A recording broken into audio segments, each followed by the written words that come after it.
श्रीवास्तव की तरफ से आप सभी को हार्दिक अभिनंदन एवं प्यार स्वीकार हो। आज हम गीता के प्रथम अध्याय पाठ का महत्व और लाभ के बारे में जानना चाहेंगे।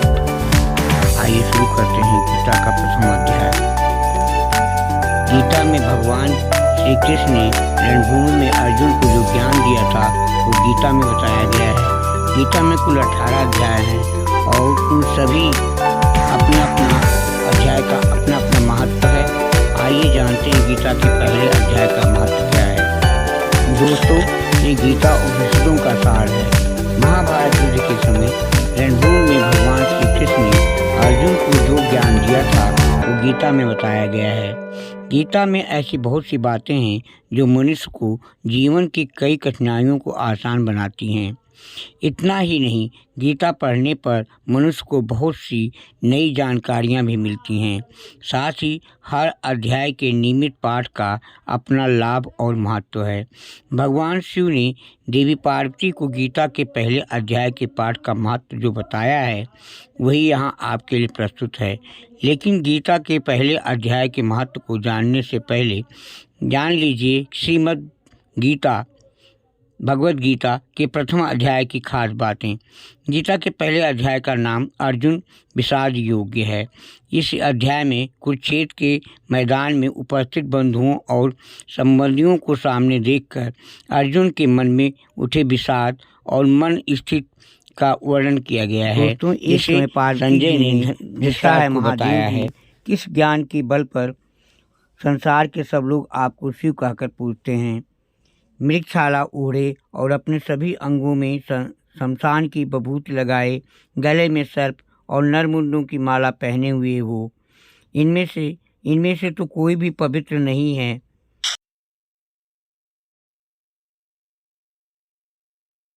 फिर भी आप पवित्र माने जाते हैं। तब महादेव ने उत्तर दिया कि हे प्रिय, सुनो, मैं गीता का ज्ञान को अपने हृदय में धारण करने से पवित्र माना जाता हूँ।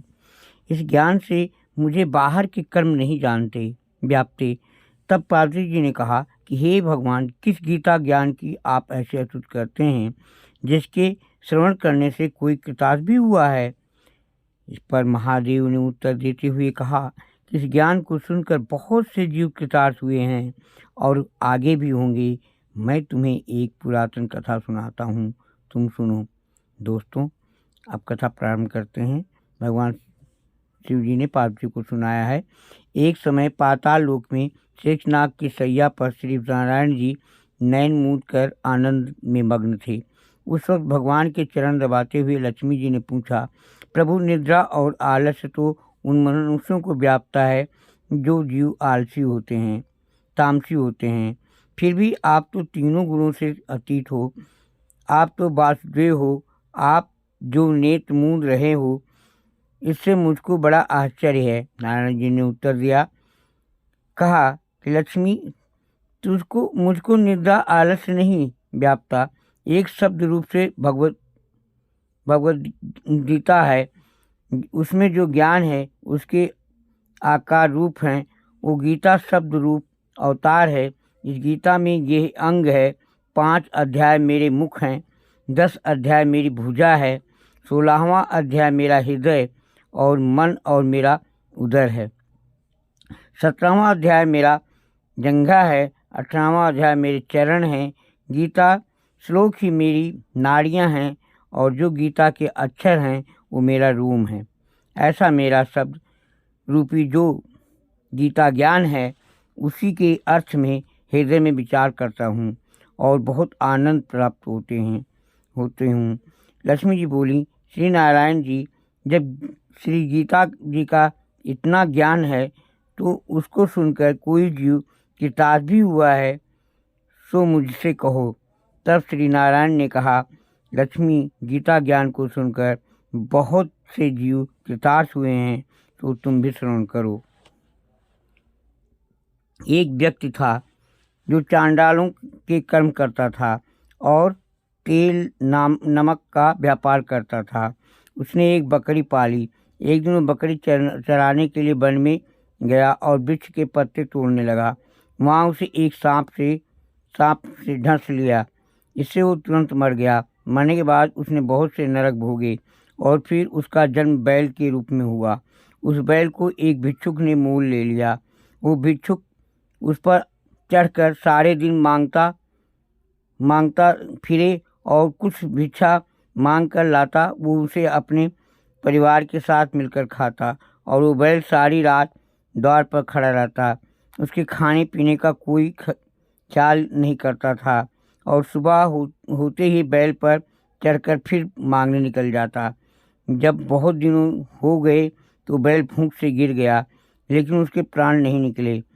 नगर के लोगों ने देखा और उस बैल को कोई तीर्थ का फल दे तो कोई व्रत का फल दे, तब भी उस बैल के प्राण नहीं छूटे।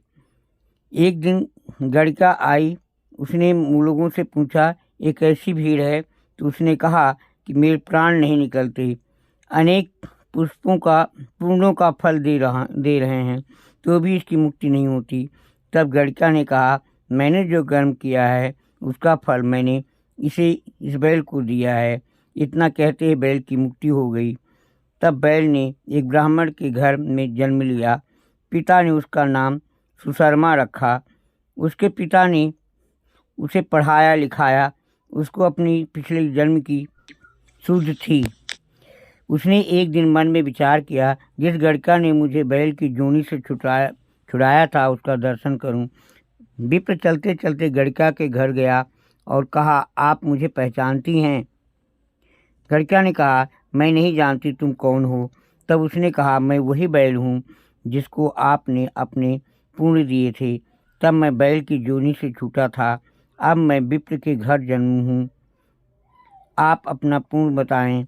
गड़िका ने कहा, मैंने अपने जाने पुण्य नहीं किया, परंतु मेरे घर एक तोता है, वो रोज सवेरे कुछ पढ़ता है, मैं उसका वाक्य सुनती हूँ। उस पुण्य का फल मैंने तुम्हें दे दिया।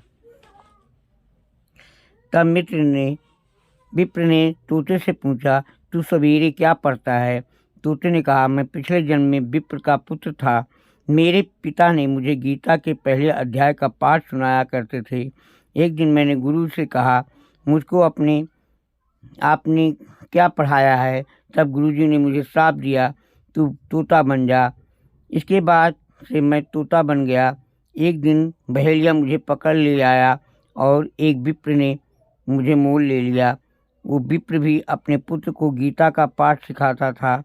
तब मैंने भी ये पाठ सीख लिया। उसी दिन विप्र के घर से चोर घुस गए। उन्हें धन से प्राप्त नहीं हुआ, लेकिन वो मेरा पिंजरा उठा ले आए। उनकी एक गड़िका मित्र थी, वो उसके पास ले आए। सो मैं नित्य प्रातः गीता जी के पहले अध्याय का पाठ करता हूँ, जिसे ये गड़िका सुनती है, पर ये गड़िका तो समझ में नहीं आती। सो मैं पढ़ता हूँ, वही इस गड़िका ने तेरे निपित दिया था। वो श्री गीता जी के पहले अध्याय का फल था। तब विप्र ने कहा कि हे तोते, तू भी विप्र है, मेरे आशीर्वाद से तेरा कल्याण हो। सो हे लक्ष्मी। विप्र के इतना कहते ही वो तोता भी मुक्ति को प्राप्त हो गया। तब गड़िका ने बुरे कर्म छोड़ दिए, भले कर्म ग्रहण किए और नित्य स्नान करके श्री गीता के प्रथम अध्याय का पाठ करना शुरू कर दिया, जिससे उसकी मुक्ति हो गई। दोस्तों, अब सुनिए गीता का प्रथम अध्याय। श्री कृष्ण अर्जुन संवाद, योद्धाओं की गणना और सामर्थ्य। धृतराष्ट्र उवाच, धर्मक्षेत्रे कुरुक्षेत्रे संवेता युद्धसवा ममाक्ता पांडवा सर्व किम कुर्वत संजया। भावार्थ, धृतराष्ट्र ने कहा, हे संजया, धर्म भूमि और कर्म भूमि में युद्ध की इच्छा लेकर एकत्र हुए मेरे पुत्रों और पांडु के पुत्रों ने क्या किया? संजय उवाच, दृष्टा तो पांडवानीकम विहूरम दुर्योधन अस्तधा आचार्य पुंगमस्य राजा वचनम ब्रवीत।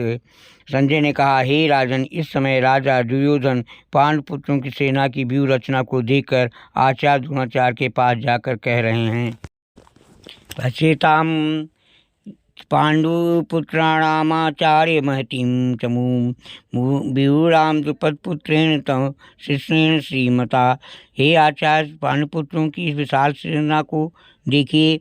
जिसे आपके बुद्धिमान से द्रुपद पुत्र धृष्टद्युम्न ने अपने कौशल से व्यूह के आकार में सजाया है। अत्र शूरा महे व्यासा भीमार्जुन समायुधि युधानो व्यातस्य द्रुपदस्य महारथा। इस युद्ध में भीम तथा अर्जुन के समान अनेकों महान शूरवीर और धनुर्धर हैं।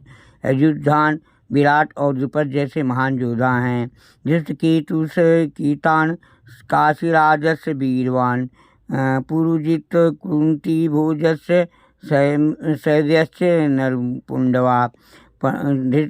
धृष्टकेतु चेकिस्तान तथा काशीराज जैसे महान शक्तिशाली और पुरजित कुंती भोज तथा शैव्य जैसे मनुष्यों में से योद्धा भी हैं। युद्धा मनुष्य च विक्रांत उत्तमो जाचे वीरवान सौभद्रो द्रौपदीयाच सर्व एवं महारथा। युद्धा मनु जैसे महान पराक्रमी तथा उत्तमाजा जैसे अत्यंत शक्तिशाली सुभद्रा का पुत्र अभिमन्यु और द्रौपदी के पुत्रों सहित ये सभी महान योद्धा हैं। अस्माकं तु विशिष्टा तानि बोध दुर्युतम नायकामं सैन्यस्य संजात तानि ब्रूवीमिति। हे ब्राह्मण श्रेष्ठा, हमारी तरफ की उन विशेष शक्तिशाली योद्धाओं को भी जान लीजिए और आपकी जानकारी के लिए मैं सेना के उन योद्धाओं के बारे में मैं बतलाता हूँ। बयान भीष्मस्य कर्णस्य कृपस्य समित्रजनजया अश्वत्थामा विकर्णस्य सौम्यदत्तिस्य तथैव च। मेरी सेना में स्वयं आप, द्रोणाचार्य, भीष्म पितामह भीष्म, कर्ण, कृपाचार्य, अश्वत्थामा, विकर्ण और सोमदत्त का पुत्र भूमश्रवा जैसे योद्धा हैं जो सदैव युद्ध में विजयी रहे हैं। अन्यश्च बहुवासा शूरा मदर्थी त्यक्त जीविता नाना शस्त्र प्रहरण शैलभी युद्ध विशारदा। ऐसे अनेक शूरवीर हैं जो मेरे लिए अपने जीवन का बलिदान देने के लिए अनेक प्रकार के अस्त्रों से सुसज्जित हैं और ये सभी युद्ध की विद्या में निपुण हैं। अपर्याप्त तदस्माकं बल भीष्म रक्षितं पर्याप्तं त्वयि मे तेषां बलम्। श्री भीमाभिरक्षितं भीम पितामह द्वारा रक्षित सेना सब प्रकार से अजय है, किंतु भीम द्वारा अच्छी प्रकार से संरक्षित होकर भी पांडवों की सेना शक्ति सीमित है। अयनेषु च सर्वेषु यथा भागं व्यवस्थिता भीष्मेवाभिरक्षन्तु भवन्तः सर्व एव हि। अतः सभी मोर्चों पर अपनी अपनी जगह स्थिर होकर आप सभी निश्चित रूप से भीम पितामह की सभी ओर से सहायता करें। योद्धाओं द्वारा शंखध्वनि तस् संजन यन हर्ष कुरुवृद्धा पितामह सिंहनादम विनियुच्य शंख दध्मो प्रतापवान। तथा तब कुरुवंश के वयो वृद्ध परम प्रतापी पितामह भीष्म ने दुर्योधन के हृदय में हर्ष उत्पन्न करते हुए सिंह गर्जना के समान उच्च स्वर से शंख बजाया।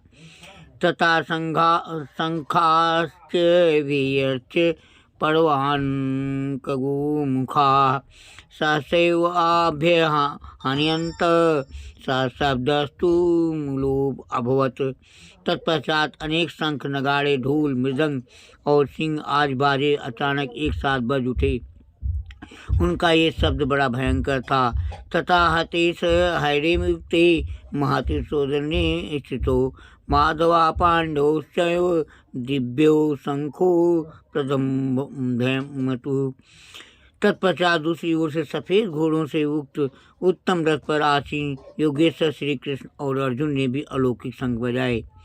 पांचजन्यम ऋषिकेशो दिवदत्यम धनंजया पांडुम दधुमो महाशंख भीमकर्मा वृकोदरः। हृदय के सर्वस्व ज्ञाता श्री कृष्ण ने पांचजन्य नामक, अर्जुन ने देवदत्त नामक और भयानक कर्म करने वाले भीमसेन ने पांडु नामक शंख महाचक्र बजाया। अनंत विजयम राजा कुंती पुत्रो युधिष्ठिरा नकुला सह देवस्य सुघोषमणि पुष्पको। हे राजन, कुंती पुत्र राजा युधिष्ठिर ने अनंत विजय नामक और नकुल और सहदेव ने सुघोष और मणिपुष्पक नामक शंख बजाए।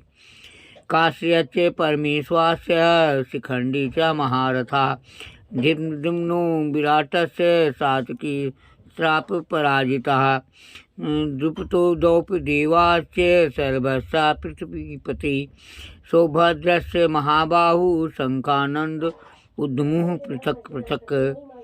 शेख धनुष वाले इस काशीराज और महारथी शिखंडी एवं धृष्टद्युम्न तथा राजा विराट और कभी न हारने वाला सात्यकी राजा द्रुपद एवं द्रौपदी के पांचों पुत्र और बड़ी भुजा वाले सुभद्रा पुत्र अभिमन्यु आज सभी ने अलग अलग शंख बजाए। सा घोषो धात्रास्त्राणां हृदयानि विदारयत् नभस्य पृथ्वीं चैव त्रिमिलो वेणुनादयन्। उस भयंकर ध्वनि ने आकाश और पृथ्वी को गुंजायमान करते हुए धृतराष्ट्र के पुत्रों के हृदय में शोक उत्पन्न कर दिया। अर्जुन द्वारा सन्निरीक्षण।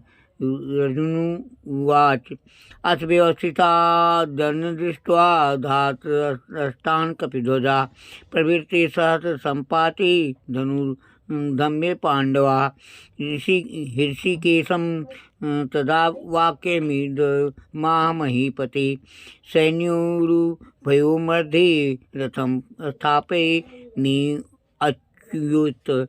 हे राजन, इसके बाद हनुमान से अंकित पताका लगे रथ पर आसीन पांडुपुत्र अर्जुन ने धनुष उठाकर तीर चलाने की तैयारी के समय धृतराष्ट्र के पुत्रों को देखकर हृदय के सर्वस्व ज्ञाता श्री कृष्ण से प्रार्थना करते हुए कहा, हे अच्युता, कृपा करके मेरे रथ को दोनों सेनाओं के बीच में खड़ा करें।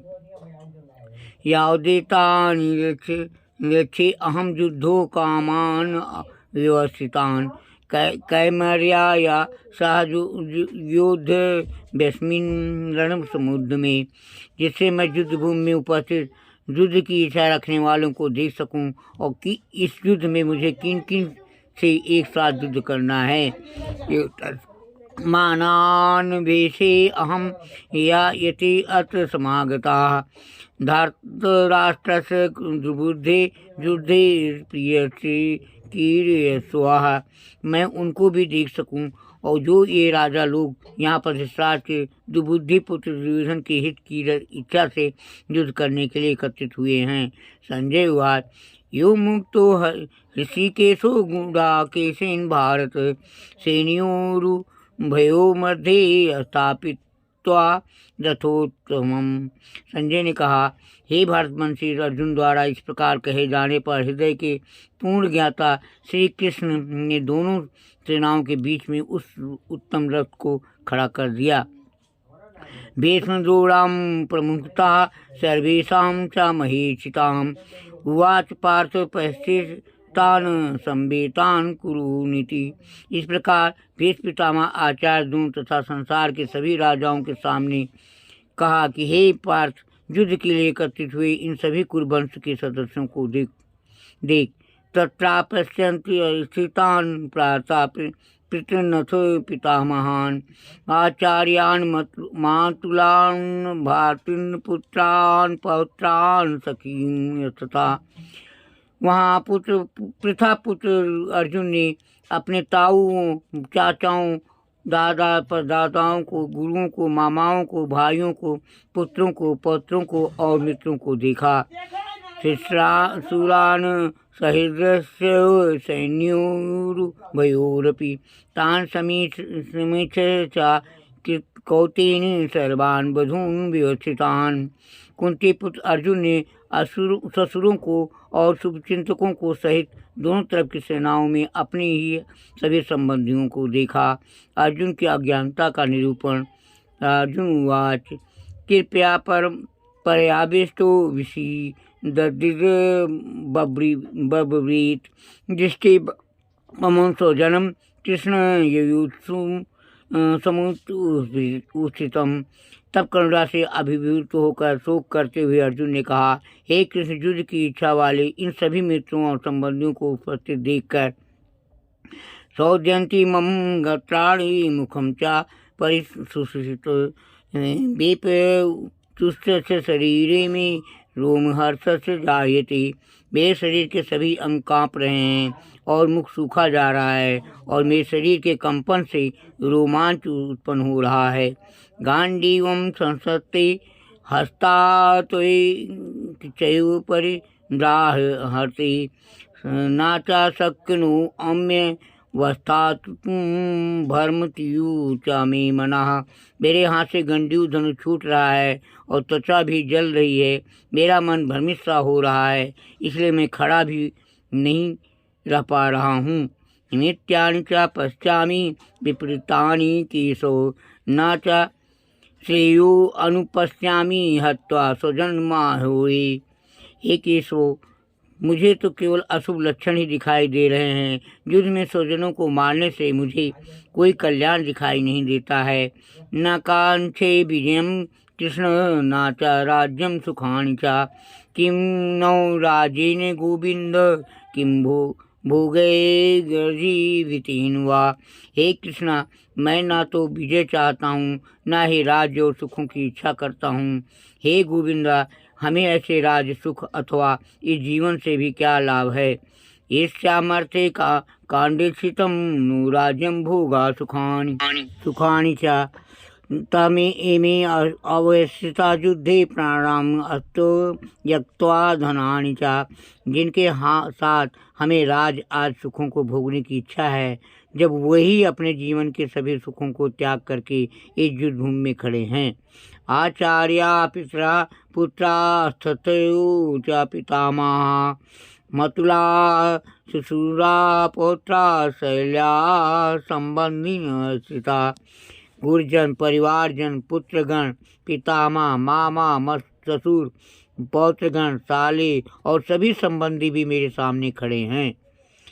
एतानि हन्तुमिच्छामि धन्तो अपि मधुसूदन अपि त्रैलोक्य राजस्य हेतु किं नु मही कृते। हे मधुसूदन, मैं इन सभी को मारना नहीं चाहता हूँ, भले ही ये सभी मुझे ही मार डालें। तीनों लोकों के राज के लिए भी मैं इन सभी को मारना नहीं चाहता, फिर पृथ्वी के लिए तो कहना ही क्या है। निहत्य धात राष्ट्रान का प्रीता सुजान जनार्दन पाप में वाश्रय दस्तामान हत्यवतानाथ तायिनः। हे जनार्दन, धृतराज के पुत्रों को मारकर हमें कौन सी प्रसन्नता मिलेगी, बल्कि इन अताताइयों को मारकर तो हमें पाप ही लगेगा। तस्मान्याहारा वयम हन्तु धातराष्ट्रं बांधवान् स्वजनम ही कथम हत्वा सुखिना स्वाम माधवा। हे माधव, अतः मुझे धृतराज के पुत्रों को उनके मित्रों और संबंधियों सहित मारना उचित नहीं लगता है, क्योंकि अपने ही कुटुंबियों को मारकर हम कैसे सुखी हो सकते हैं। यजस्ते ते पश्यन्ति लोभोपहते हतचेतसा कुलक्षये कृतं दोषं मित्रदोषे च पातकम्। यद्यपि लोभ के कारण इन भ्रमित चित्त वालों को कुल के नाश से उत्पन्न होने वाले दोष दिखाई नहीं देते हैं और मित्रों से विरोध करने में कोई पाप दिखाई नहीं देता है। कथम न श्रेयम अस्माधि पापादस्मानि वर्तितुं कुलक्षय कृतं दोषम परप्रस्य जनार्दन। हे जनार्दन, तुम लोग तो कुल के नाश से उत्पन्न दोषों को समझने वाले हो, क्यों ना हमें इस पाप को से बचने के लिए विचार करना चाहिए। कुलक्षये प्रणश्यन्ति कुलधर्मा सनातना धर्मे च नष्टे कुलं कृतस्न अभिभवत्। कुल के नाश से सनातन कुल धर्म नष्ट हो जाते हैं और धर्म का नाश हो जाने पर संपूर्ण कुल से में अधर्म फैल जाता है। अधर्माभिभवात् कृष्ण प्रदिदुष्यन्ति कुल स्त्रियः स्त्रीषु दुष्टासु वासने जायते वर्ण संकरः। हे कृष्णा, अधर्म अधिक बढ़ जाने से कुल की स्त्रियों स्त्रियाँ दूषित हो जाती हैं। स्त्रियों के दूषित हो जाने पर अवांछित संतानें उत्पन्न होती हैं। शंकरो नरकाययो कुलध्यानां कुलस्य च पतन्ति पितरो भविष्यां लुप्त पिंडो कर्कियाः। अवांछित संतानों के वृद्ध से निश्चय कुल में नारकीय जीवन उत्पन्न होता है। ऐसे पतित कुलों के पितृ गिर जाते हैं और क्योंकि पिंड और जल के दान की क्रियाएं समाप्त हो जाती हैं। दूषी रहते कुल धनानाम वर्ण संकर कारकई उत्साध्यन्ते जाति धर्मा कुल धर्मार्थ शाश्वताः। इन अवांछित संतानों की दुष्कर्म से सनातन कुल धर्म और जाति धर्म नष्ट हो जाते हैं। उत्पन्न धर्माणाम मनुष्याणाम जनार्दन नरके अन्यतम न वासो भवति उत्पन्नु शुश्रूम। हे जनार्दन, जिनका कुल धर्म नष्ट हो गया है, ऐसे मनुष्यों का अनिश्चित काल तक नरक में रहना पड़ता है, ऐसा हम सुनते आए हैं। अहो बत महत् पापम कर्तु व्यवस्थिता वयम यद्राज्य शुक्लोभेन हन्तुम स्वजन मुदिता। ओहा, एक कितनी आश्चर्य की बात है कि हम लोग बुद्धिमान होकर भी महान पाप करने को तैयार हो गए हैं, जो राज्य और सुख के लोभ से अपने प्रियजनों को मारने के लिए आतुर हो गए हैं। यदि माम प्रतीक कारमशस्त्रम सहस्र प्राणयः धार्तराष्ट्रारणे हन्तु अस्तु मे खेमतरम भवेत्। यदि मुझे शस्त्र रहित विरोध न करने वाले को जिस राज के पुत्र हाथ में शस्त्र लेकर युद्ध में मार डालें, तो भी इस प्रकार मरना मेरे लिए अधिक श्रेयस्कर होगा। संजय उवाच योमुक्ता चार्जुना शंखरथो अपस्तु उपाविशत विसृज्य ससनं चापम शोक संविघ्न मानसा। संजय ने कहा, इस प्रकार शोक से संतप्त हुआ मन वाला अर्जुन युद्ध भूमि में एकाकर बाणों सहित धनुष को त्याग कर रथ के पिछले भाग में बैठ गया। ओम तत्सदित श्रीमद्भगवद्गीता सुपनिषत्सु ब्रह्म विद्यायां योग शास्त्रे कृष्णार्जुन संवादे धर्म कर्म युद्धो योगो नाम प्रथमोऽध्याय। इस प्रकार उपनिषद, ब्रह्म विद्या तथा योग शास्त्र रूप श्रीमद्भगवद्गीता के श्री कृष्ण अर्जुन संवाद में कर्म धर्म युद्ध योग नाम पहला अध्याय संपूर्ण हुआ। हरि ओम तत्सत।